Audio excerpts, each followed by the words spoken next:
Welcome to North Attleborough and Plainville Tonight for Thursday, May 2nd. I'm Peter Gay. There were 133 items on the North Attleborough police log for the dates of April 30th through May 1st, 68 on Tuesday and 65 yesterday. One of those items resulted in an arrest. Patrolman Justin Conley and Robert Curran arrested Luis Rivas of 75 Union Street, apartment 3 in Woonsocket, after stopping a motor vehicle he was driving on South Washington Street at 9:09 on Tuesday night. The 46-year-old white male was charged with operating a motor vehicle without a license, operating an unregistered motor vehicle, attaching plates to an unregistered motor vehicle, operating an uninsured motor vehicle, a straight warrant, and a foreign warrant. North Attleborough Town Administrator Michael Gallagher joined me on this set earlier today for the last recording of his bi-monthly edition of the Town Administrator's Report. The town will, of course, change to a town manager, town council form of government on July 1st. Oh, Lord. Well, we have the last town meeting coming up. We have that scheduled for June. That's not a tear in my eye, by the way. Nor mine. But I think that will, it'll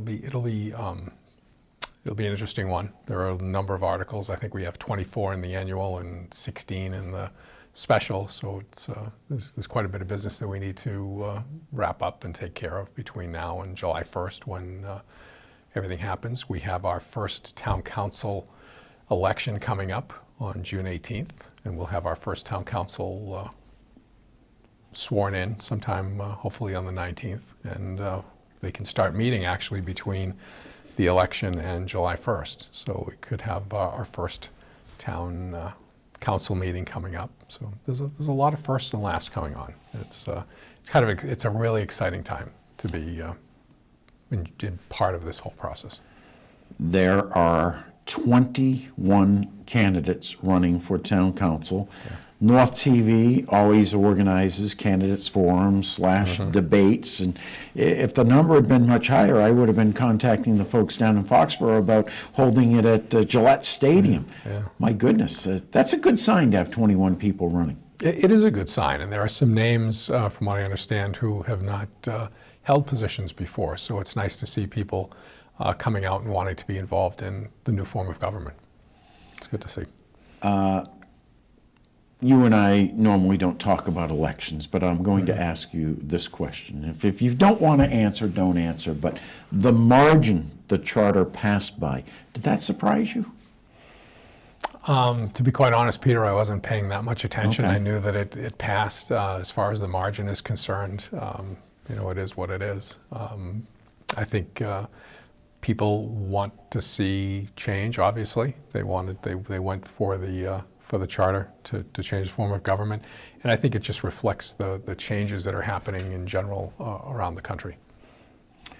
This being the last town meeting, and you and I will get together with someone from the Finance Committee in a few weeks to go through the articles, and not only the annual town warrant, or town meeting warrant, but the special town meeting warrant as well.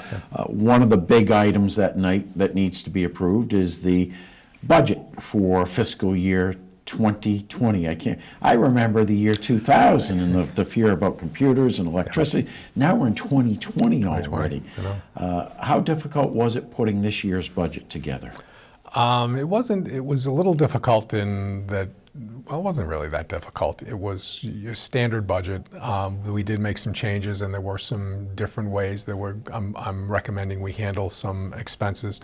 I have been putting together a revised budget that I plan on bringing to the Board of Selectmen at their May 2nd meeting, which is tonight. That edition of the Town Administrator's Report with Michael Gallagher can be seen in its entirety starting tomorrow on North TV's community channel Comcast 15 and Verizon 24 in North Attleborough and Comcast 11 in Plainville. That wraps up this edition of North Attleborough and Plainville Tonight. Join me tomorrow night at 7 for North Attleborough This Week.